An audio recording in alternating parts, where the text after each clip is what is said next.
আমি আজকে দুনিয়ার বাজার কিরা আরে ব্যাক করলি কোন তুমি কি আস্তালা বয় দিছো তুমি হাই হাই এটার মধ্যে কি গো মা গরম কিরা তুই ডিম বাজছো এটা আমি জীবনে রান্না করছি আমি বাসায় তো নিজে একটা চাও বানায় খাই নাই তোমার মা জোর করে এখানে রান্না করতে বসে দিয়ে গেছে আমাকে লেগা তুমি হাই হাই আম্মাই দেখলে না আম্মা কি কিছু ওইছে না পুত্রে এটা কি তুমি ছেড়ে বিয়া করছ রে আমার লাগে জিদ করে বিষ দেয় আরে ডিমটা বুঝে লাগছে রে আর জীবনে কোনো ঘাস নাই আস্তা লাউছে হিজেছস কেন আরে আমি আমার বাসায় এই সব লাউ সব রান্না করে একদম সার্ভ করা থাকতো ডাইনিং এর উপরে আর এখানে আমি ভাবছি পাতিলের ভিতরে দিলে এমনি কাটাকাটি হয়ে সিদ্ধ হয়ে যাবে না এটা কিটা কয় এই ভূত তুমি কি ব্যাক কল এটা ভিতরে কি কোনো একটা রাজুনি আছে দিলি ভিতরে ত্রাই না কাইটা দিব এটা বাদ দাও আম্মা এই শুনো না এটা ভুল করে হইছে আম্মা কোনদিন এই ঘাস নাই বাবার ভাই ঘাস নাই হ্যাঁ তোর কি হিজে খাওয়াইছে হ্যাঁ জিগা না আম্মা বাদ দাও এই আমি বিরিয়ানি লইছি আমরা সবাই খাইতাম না আমি খাইতাম না এটা খাইতাম না আরে দেও আম্মা এই বো আয়ো আমরা বিটিকা বিরিয়ানি খাবো বিরিয়ানি লইছি তাহলে আসবে আয়ো আপনার বিরিয়ানি আপনি খান আমি আজকে আমার বাসায় চলে যাব অবশ্য কন্ট্রাক্ট ম্যারেজের সময় তো ওখানে লেখা ছিল যে আমি বাবার বাসায় যাইতে পারবো না যাব আমি আজকেই চলে যাব আর হ্যাঁ আসার সময় আপনার কোনো প্রবলেম হয় না প্রবলেম ও আমার সময় যে তোমার ড্রাইভার রোহিত ভাই লগে দেওয়া হয়েছিল হ্যাঁ তো খুব ভালো মানুষ হ্যাঁ পূজা বলে তুমি হ্যাঁ বেটার পূজা বাবাজি বলে করো বেটার বইকো না বেটার ছোট ফার্স্ট বাচ্চা আছে আয়ো আমি এখন আমার বাপের বাসায় চলে যাব থাকো তোমরা রান্না করে তোমরা মা ছেলে খাও এটা সেরি কি কামত অপু কি তার সাথে তো পিস দেয় কি রে সেরি একটা মাত্র ফুট আমি তোমার একটা মাত্র ফুট না তোর ফুটের একটা মাত্র বউ তুমি ইচ্ছা করতেছো কি লাগা এটা আমি করি এটা সেরি করে আমি করি এটা হ্যাঁ খাইতাম না তো বিরিয়ানি খাইতাম না মা উনে না কথা বউ উনে না কথা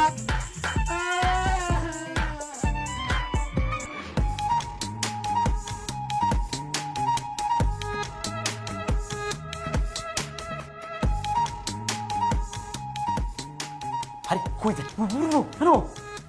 আরে হয় না আপনারা এখানে আরে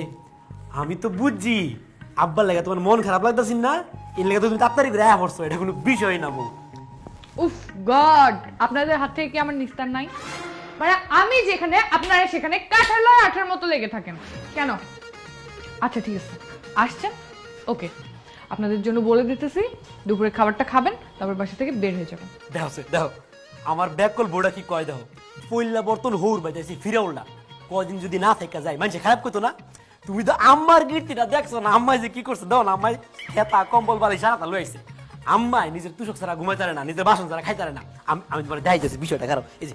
এটা তুমি ধরো আমি দেখাই এসব প্রশ্নই আসে না এগুলো সব ডাস্টবিনে ফেলা দেখছো আম্মা দেখছো কোন ব্যাককল তোমার বউ আরে প্রথমবার হৌর বাইতেছি বাজার সদা আনো লাগতো না তাহলে মানছি কি কইবো আচ্ছা ঠিক আছে তোমার দরুন লাগতো না হ্যাঁ আচ্ছা ঠিক আছে এই আম্মা দাও তুমি দেখ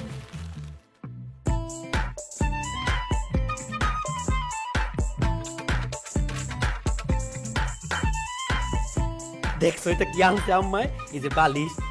এই যে বাসন টাসন সব রয়েছে আর কি শুরু করছেন আপনারা আপনাদের এসব ছেঁড়া কাঁথা ভাঙা জিনিসপত্র আমি কেন দেখবো এসব থেকে নোংরা গন্ধ আসতেছে এসব নিয়ে ডাস্টবিনে ফেলে আসেন ঘুমায় মেঘো এসেরে কিটা কয় হ্যাঁ আমার নাম ফালাই দিব কে রে আমি কি জলে বাইসাইছি ফেলবো না তো কি করবো হ্যাঁ এসব কি আমার বাসায় রাখার জিনিস এসব থেকে যে দুর্গন্ধগুলো বের হইতেছে এগুলো পুরো বাসা ছড়াই যাবে আমার জিনিস এইগুলা আমার বাসায় রাখার জিনিসপত্র না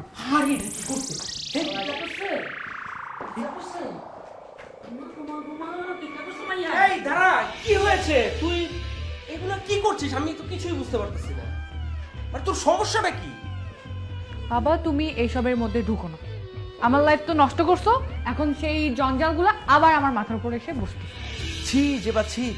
তোর আচরণ এরকম হবে আমি কোনোদিন কল্পনাই করতে পারি নাই তুই মানুষকে সম্মানই করতে জানোস না তোর জন্য আজকে আমার মান সম্মান সব শেষ হয়ে গেছে তোকে আমি মানুষ করতে পারি না তুই একটা অমানুষ হয়েছিস বাবা আপনি প্লিজ উত্তেজিত হয়েন না এটা আপনার হেলথের জন্য খুবই খারাপ আমি সবকিছু ভেঙে বলতেছি যেবা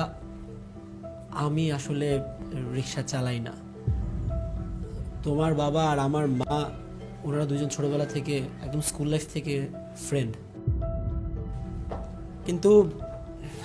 আমার কাছে হঠাৎ তোমার বাবা এসে বলল যে তার মেয়ে মানে তুমি, তোমার মধ্যে কোনো ম্যাচুরিটি নাই, তোমার মধ্যে বাস্তব জীবনের সাথে কোনো কানেকশন নাই, একটা কল্পনার জগতে তুমি বড় হচ্ছ। তোমাকে নিয়ে সে খুবই চিন্তিত যে সে যদি কখনো মারা যায় তাহলে এই কল্পনার জগতে বেড়ে ওঠা মেয়েটা এত বাস্তব কঠিন পৃথিবীতে কিভাবে বড় হবে। সেই কারণে আমার মা আর তোমার বাবা মিলে প্ল্যান করে যে একটা কিছু করে তোমাকে বড়সড় একটা ধাক্কা দিতে হবে, যে ধাক্কা খেয়ে তুমি তোমার স্বপ্নের জগৎ থেকে বের হয়ে বাস্তব পৃথিবীতে ফিরে আসবা, তুমি বুঝতে পারবা বাস্তব পৃথিবীটা কত কঠিন, কিভাবে এখানে সার্ভাইভ করতে হয়। আর সেই কারণে আমি আর আমার মা মিলে এই অ্যাক্টিংটা করেছি। আমাদের জাস্ট একটা ইচ্ছা ছিল যে তোমার মধ্যে যেন ম্যাচুরিটিটা আসে, কিন্তু আমাদের মনে হয় এই জিনিসগুলো করা ঠিক হয়নি। মা চলো আমরা চলে যাই। তোমরা কি চলে যাবে? আমি তোমাদের সাথে চলে যাচ্ছি। আমার এই অর্থ বিপত্তি ধন সম্পদ যা আছে এগুলো নিয়ে তুই সুখে থাক। বাবা বাবা আই এম সরি বাবা, আমি বুঝতে পারিনি। আমার কাছে ক্ষমা চাই কোনো লাভ নাই, ক্ষমা সাগরের কাছে চা। I am sorry. না যাওয়া প্লিজ, তোমার এখানে সরি বলার কিছু নাই, আমার কাছেও সরি বলার কিছু নাই, তোমার বাবার কাছে বা আমার মার কাছে কারো কাছে তোমার সরি বলার কিছু নাই। আমরা সবাই তোমার ভালো চাই, আমরা সবাই তোমার পরিবারের মানুষ। আর এই যে এখন তুমি সরি বলেছো,